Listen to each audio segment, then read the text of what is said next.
Olá, programa Saúde é Vida começando e hoje ele é voltado para você que está tentando ter filhos. Hoje no Brasil a gente percebe que cresce a cada dia a procura de casais aí por clínicas especializadas em reprodução assistida. A gente sabe que são várias as técnicas que fica até difícil escolher qual vai ser utilizada. Por isso, a gente convidou hoje o ginecologista Selmo Geber. Falei certo agora, doutor, seu nome? Para esclarecer todas as dúvidas, explicar para a gente o que é reprodução assistida, quais são as técnicas que tem hoje no Brasil. Doutor, muito obrigada, viu, por parar aí um pouquinho o seu atendimento e falar com a nossa equipe. Prazer, eu que agradeço o convite. Prazer poder participar, orientar quem está precisando de ajuda. Tomara que a gente consiga alcançar um monte de gente. Doutor, começando já, né? Reprodução assistida. O que é? O que engloba esse termo reprodução assistida hoje? Bom, a gente divide as técnicas de reprodução assistida em dois tipos, de baixa complexidade e de alta complexidade. De baixa complexidade é aquele tratamento onde a gente estimula a ovulação para que a mulher tenha um número maior de folículos, que é aquela bolinha de líquido que tem um óvulo lá dentro. Então, a gente acompanha o crescimento dos folículos por ultrassom e quando eles chegam no tamanho que a gente quer, a gente dá uma outra medicação para que eles se rompam e aí o casal vai namorar no momento mais adequado para que a fecundação aconteça no corpo da mulher, dentro das trompas. A outra alternativa, a gente chama de inseminação intrauterina, que também é conhecido como inseminação artificial, apesar de não ter nada de artificial. Então, o que a gente faz? É uma estimulação semelhante, mas ao invés da gente sugerir o casal a namorar no momento mais adequado, o marido colhe o sêmen, a gente faz um preparo especial com os espermatozoides, coloca eles num catéter, que é um canudinho muito fininho, a gente coloca ele dentro do útero, mais próximo das trompas. E aí a gente encurta o caminho, encurta a distância, para que eles possam chegar e fecundar os óvulos também dentro da trompa. Então, esses dois a gente considera de baixa complexidade, porque a gente não trabalha com os dois gametas, quer dizer, óvulo e espermatozoide do lado de fora. Os de alta complexidade, que é o que a gente chama de fertilização in vitro, a gente trabalha com os dois do lado de fora. Como é que funciona? A fertilização in vitro, a gente faz uma estimulação agora bem mais potente. Ao contrário das duas primeiras, que a gente queria uns 2, 3 folículos em crescimento, para a fertilização in vitro, a gente quer uma quantidade muito maior de folículos crescendo. Com isso, a gente vai conseguir, quando os folículos chegarem no tamanho que a gente quer, logicamente, né?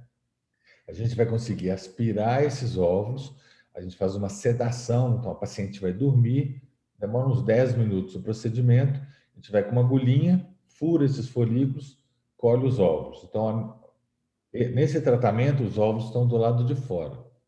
O marido vai colher o sêmen, a gente faz um preparo especial e coloca os espermatozoides junto aos óvulos. Então, isso se chama fertilização in vitro. A ideia é que a fecundação aconteça no laboratório. 24 horas depois, a gente confirma essa fecundação, então, tem um acompanhamento laboratorial durante um período e a gente observa o desenvolvimento dos embriões. Esses embriões, então, prontos, eles vão ser selecionados e, de acordo com cada caso, o ideal é que seja individualizado. A gente pode transferir os embriões quando eles têm 2 dias de vida, ou 3 dias de vida, ou 5 dias de vida. No dia 2 e no dia 3, a gente chama de clivagem, e no dia 5 a gente chama de blastocisto.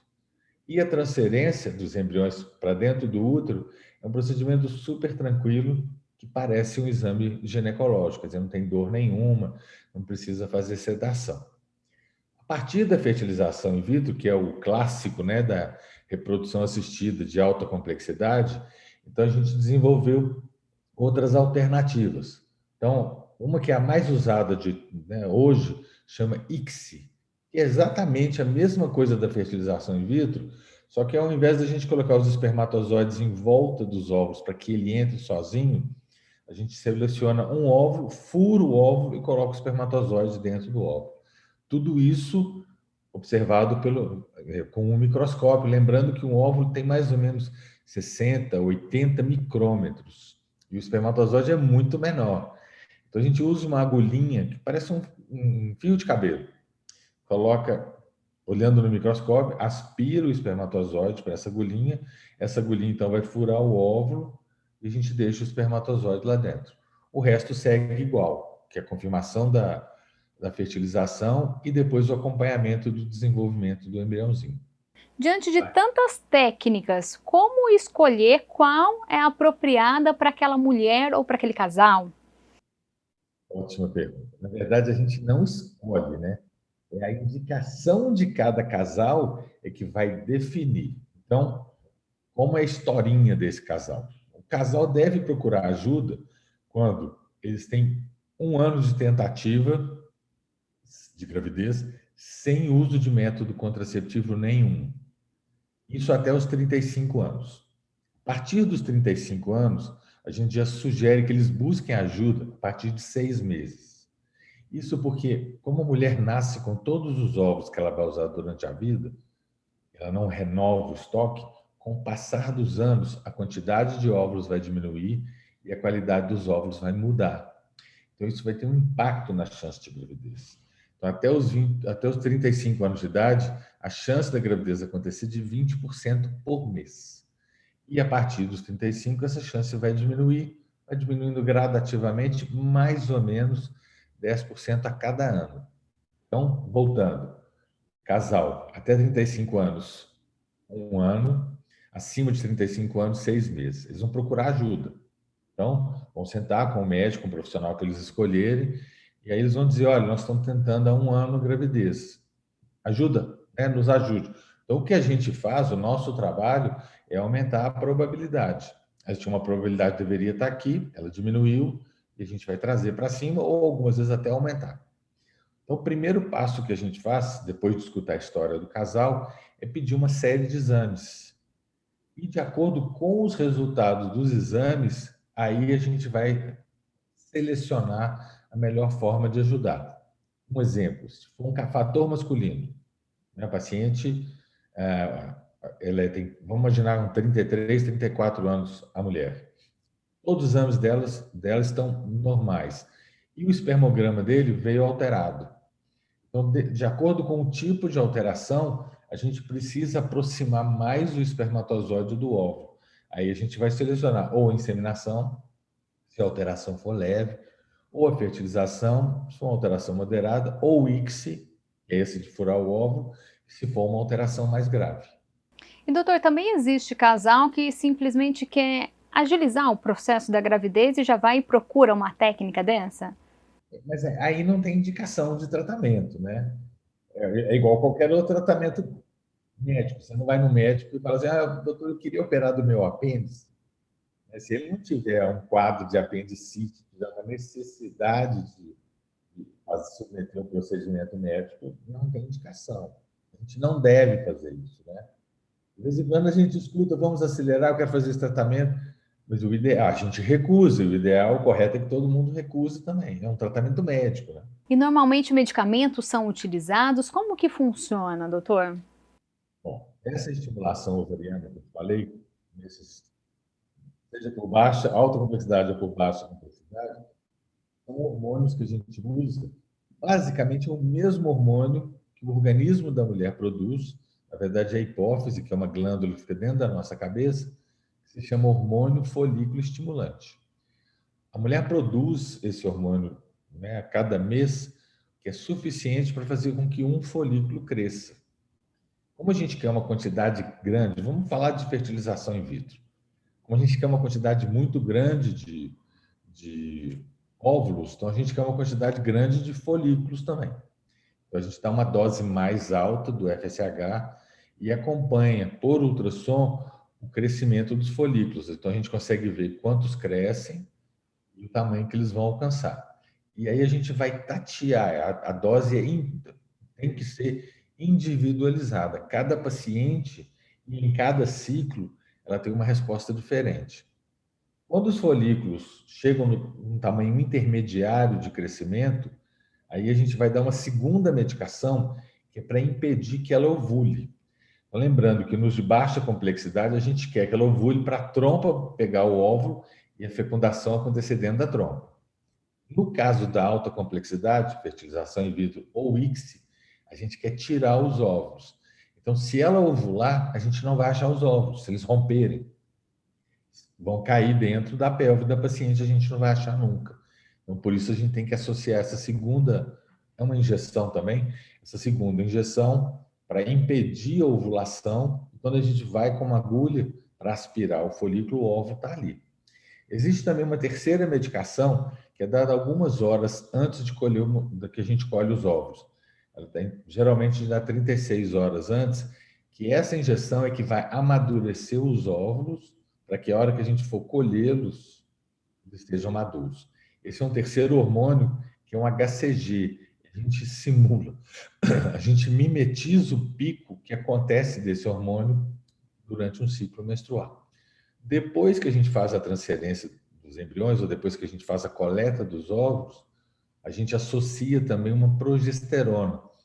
É um hormônio que é produzido pelo ovário, né, pelo corpo lúteo, mas como existe uma produção grande, mas por causa da estimulação, e a ovulação, entre aspas, acontece pela agulha, né, que a gente aspirou, então a gente tem receio de ter uma oscilação da progesterona. Então a gente dá esse medicamento, esse hormônio de progesterona, para a gente manter os níveis equilibrados durante esse período. E doutor, às vezes as mulheres têm um pouco de receio devido ao tanto de medicação, hormônio. Pode-se dizer que é muita medicação, muito hormônio em pouco tempo, afeta outras áreas da saúde da mulher ou não? Essa pergunta também foi ótima e todo mundo faz de fato mesmo, né? O que vai acontecer? Bom, o tempo é muito curto, né? Geralmente o período de estimulação é em torno de 11 dias, 10 a 12 dias. E o que a medicação que a gente dá, ela só tem efeito no ovário diretamente, então ela não age nos outros lugares.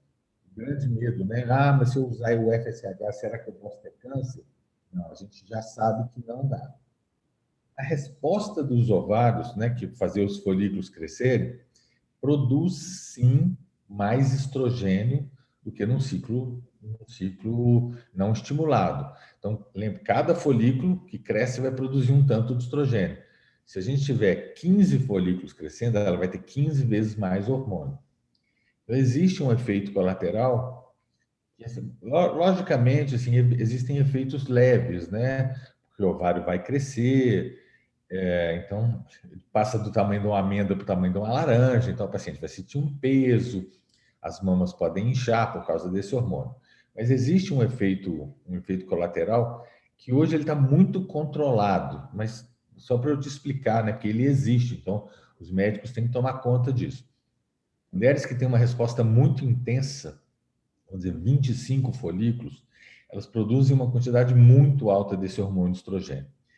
Quando esse estrogênio entra em contato com o HCG, que é o hormônio da gravidez, ele pode desencadear esse efeito colateral. Hoje, a taxa desse efeito colateral é em torno de 1 para quase 10 mil, chama síndrome de hiperestimulação ovariana grave. Há muitos anos que a gente não vê.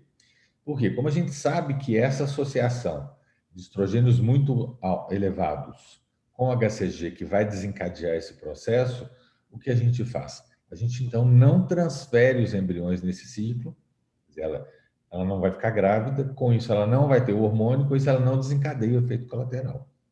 A gente congela todos os embriões, que a gente chama de freeze all, ficam congeladinhos, e no mês seguinte a gente faz um preparo do útero só para transferir os embriões, sem que ela tenha o risco de desenvolver esse efeito colateral. A taxa de gravidez com embrião a fresco, com embrião congelado, é a mesma. Então, a gente não prejudica a paciente ao fazer esse processo. Doutora, eu ainda tenho muitas perguntas aqui para o senhor. A gente precisa ir para o intervalo rapidinho. Saúde é vida, volta já já, não saia daí.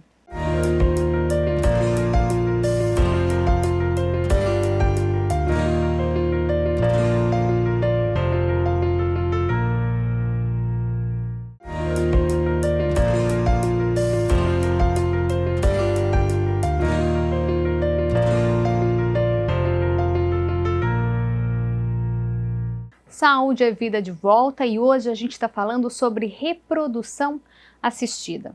Doutora, a gente estava falando antes do intervalo sobre o efeito colateral no corpo. Esse é um procedimento que também afeta a cabeça da mulher, do casal? Olha, o procedimento em si não afeta a cabeça, os medicamentos não fazem isso. Mas o que acontece é o seguinte: muitos casais eles já trazem uma história, uma expectativa muito grande. A gente tem que lembrar que ter filhos, né, ter descendentes, é algo que acontece naturalmente, que, em teoria, a gente não deveria precisar de ajuda da medicina.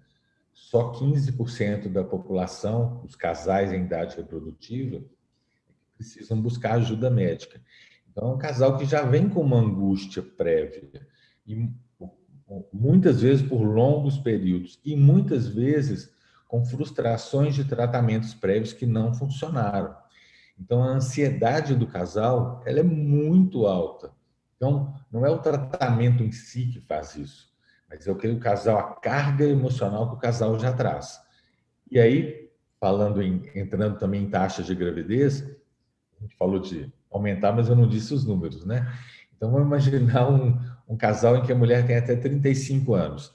Namorando em casa, essa chance seria 20%. Logicamente, se o casal nos procurou, é porque essa chance diminuiu. Então, quando a gente faz uma fertilização in vitro, que é o que a gente está falando mais aqui, essa taxa aumenta, vai a 50%. É mais do que o dobro da natureza, mas não é 100%. Então, o casal entra num tratamento sabendo que ele pode fazer parte do grupo que conseguiu ou do grupo que não conseguiu. Se ele não conseguir, ele tem que fazer de novo. Ou, se tiver embriões congelados, né, que é o ideal, ele vai pelo menos precisar fazer uma nova transferência de embriões. Então, essa expectativa, esse medo, ele gera essa ansiedade, né, que é a pergunta que você fez. Então, não é o tratamento em si, mas é a carga que o casal tem.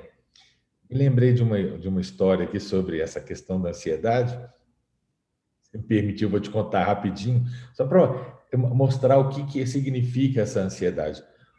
Em geral, na grande maioria das vezes, o resultado dos tratamentos, a paciente liga para nós para contar, ou a gente liga para a paciente para descobrir, ela faz num laboratório, né? Então, raramente a gente tem um contato com o paciente pessoal no dia do resultado. E um dia eu estava na sala de espera, entrou um casal e ela estava com o exame na mão. Ela falou: doutor, não tive coragem de abrir, não tive coragem de ligar, vim aqui para você me contar. Aí a gente estava na sala de espera. Aí eu falei: vamos. Aí eu abri, olhei, né? Aí eu falei: vamos lá no consultório para eu te contar? Eu falei: doutor, você está falando isso é porque está negativo. E não estava. Eu falei assim: não é, não, ele está positivo. Beleza, a paciente começou a chorar e sentou, né? Aí eu virei para ela e falei assim: você está feliz? Ela falou: não, doutor, eu estou aliviada. Aí o marido me deu um abraço e falou assim: doutor, eu estou feliz, eu estou feliz. Mas só para exemplificar assim, o que é o sentimento. Ela estava aliviada que ela não precisava fazer de novo, né? Acaba sendo uma mistura de emoções aí quando a pessoa parte para a reprodução assistida, né? Essa é a angústia, essa é a ansiedade que os casais têm. E precisa trabalhar tudo junto no final? Vocês acabam ali trabalhando a parte física do casal, mas também trabalhando o psicológico? Sim, é muito bom. A gente tem psicólogo que trabalha conosco para dar esse tipo de assistência para os pacientes. Eu até deixei essa pergunta aqui. Partir para reprodução assistida não significa que a mulher vai engravidar? Nem toda técnica vai fazer ela engravidar? Tem casais que acabam não conseguindo, mesmo tentando 2, 3, 4 vezes, doutor? Olha, a gente tem alternativas para todos os casos. Agora, alguns casais desistem antes de completar, antes de conseguir a gravidez, porque eles estão cansados, né, emocionalmente, é o que a gente está conversando. Agora, a medicina, a ciência tem sim alternativa para todos os casos. Então, assim, do ponto de vista da medicina, a minha resposta para você é: todo mundo vai conseguir, em algum momento vai. A gente quer que todo mundo consiga de primeira. Só que a gente tem limitações dentro do nosso conhecimento mesmo. o que a medicina e a ciência conhecem, ainda é limitado. Então, a gente não consegue ter 100% para todo mundo de primeira. Mas, guardando-se, né, as diferenças, taxas de gravidez, por causa principalmente da idade, vão conseguir. Só que alguns casais vão demorar um pouco mais do que outros. E doutor, em algumas vezes pode vir mais de um bebê? Sim, sim. A chance, na verdade, como a gente quer aumentar a taxa de gravidez, a gente transfere mais embriões. Então, usando o mesmo exemplo da mocinha de 33 anos, a gente sugere transferir 2 embriões para ter uma taxa de gravidez mais alta. Isso faz com que aumente o risco dela ter uma gravidez gemelar. Então, na natureza, em torno de 1% são gêmeos. Com a fertilização in vitro transferindo 2, essa taxa de gemelaridade é em torno de 5%. Ela é 5 vezes maior do que a da natureza, o que é um número muito alto. Então, a gente conversa e discute com o casal sobre o número de embriões a transferir. Máximo de 2. Mas se o casal optar por transferir um, ótimo, a taxa de gravidez vai ser em torno de 30%. Ela ainda assim é mais alta, mas esse casal ainda tem outro embrião que foi congelado. Isso se for a in vitro. E as demais, doutor? A taxa de gestação múltipla é só um pouco acima da natureza. Não é muito maior. Essa não, porque a gente estimula para que o casal, para que ela tenha 2, 3 óvulos disponíveis. Então, não necessariamente todos vão fecundar, ou todos vão formar embriões dentro da trompa. Então, a taxa não é tão mais alta. Ela é só um pouco mais elevada do que no ciclo habitual assim, da natureza. E doutor, vale lembrar que sempre essas técnicas devem ser feitas em uma clínica especializada, né? Porque o que a gente vê também é que existem muitas clínicas clandestinas. Olha, para todas as profissões, infelizmente, existem clínicas clandestinas. Então, a gente deve evitar tudo que for clandestino. Então, assim, a gente tem agências reguladoras, né, que é a Vigilância Sanitária, né, a nacional e as regionais, que regulamentam. Existe o CRM, que regulamenta o trabalho médico. Então, a sugestão sempre é buscar ajuda de pessoas que têm assim, esse respaldo, né, que passaram pelo crivo da vigilância sanitária, do Conselho Regional de Medicina Local. É importantíssimo isso. Então, a gente vê, infelizmente, notícias de vez em quando de clínicas clandestinas, mas assim, como qualquer profissão, infelizmente, tem gente fazendo coisa errada. Então, claro, a gente tem que se preocupar com isso, com os cuidados que são feitos. Aí vão os detalhes, né? Formação dos profissionais, isso é claro que é importante os casais verem também. Doutor, quando é feito com cuidado num local especializado, não causa risco para a mulher, para a vida da mulher? O risco é esse que eu te contei, né? Que essa síndrome, esse é o grande medo, né, que a gente tem, mas que hoje a gente não tem mais, que a gente consegue controlar isso, né, que é esse efeito colateral grave, que é a síndrome de hiperestímulo ovariano grave. Então, vamos dizer, quem tem experiência nessa área sabe exatamente o momento de intervir para não deixar que esse efeito colateral aconteça. E doutor, a gente sabe que são altos, né, os valores de uma reprodução assistida. Existe também, acho que no Sistema Único de Saúde, que também oferece. Normalmente os casais também têm que se preparar nessa parte financeira. Sim, bom, infelizmente, assim, existe uma necessidade financeira porque a gente trabalha com alta tecnologia, né? E a medicação também, infelizmente, não é barata. Então, essas duas coisas fazem com que seja necessário um custo. Mas, assim, eu acho que comparado com 10 anos atrás ou 30 anos atrás, quando a gente começou, o custo é bem mais baixo e está muito mais acessível ao que era antes, né? Tudo, né? Quando aumenta a quantidade, assim, faz com que o custo diminua. Existe um custo, sim, mas ele é mais. Hoje a gente é muito mais acessível ao custo toda a população do que era antes. E é lógico, tem que lembrar que existem serviços que fazem isso, sim, pelo SUS, né? A gente falou aí de utilizar o óvulo da mulher, o sêmen do homem, mas e quando existe algum problema nesse sêmen, nesse óvulo? Existem as doações? Como que funciona isso? Olha, existem sim, na ausência de óvulo ou na ausência de espermatozoide, ausência, os casais podem recorrer a banco de óvulo e banco de espermatozoide. Todos os dois têm no Brasil, são regulamentados, assim, resolvem essa alternativa. E aí utiliza a mesma técnica como se fosse da própria pessoa. Exatamente, utiliza a mesma técnica. Tem assim, critérios de seleção, né, que são feitos também balizados pela vigilância sanitária, tudo certinho. Então, procurar bancos de óvulo e de espermatozoides que sejam sérios e que sejam balizados, regulamentados, seguindo a regulamentação da vigilância sanitária. E doutor, eu vou procurar um banco aí de óvulo, de sêmen. Como que funciona essa escolha? Tem gente que fala, eu quero fazer um tratamento porque eu quero ter um filho dos olhos verdes, ou eu quero ter uma menina do cabelo enrolado. Existe essa possibilidade da gente escolher as características do bebê? Olha, a gente não tem esse nível de controle para o embrião, tá? A gente ainda não tem, e eu espero que a gente não tenha, porque isso leva a condições que são muito perigosas, né? Eu acho que se a gente conseguir ter esse controle, acho que a gente não deve usar, mas a gente não tem ele hoje, esse tipo nível de seleção.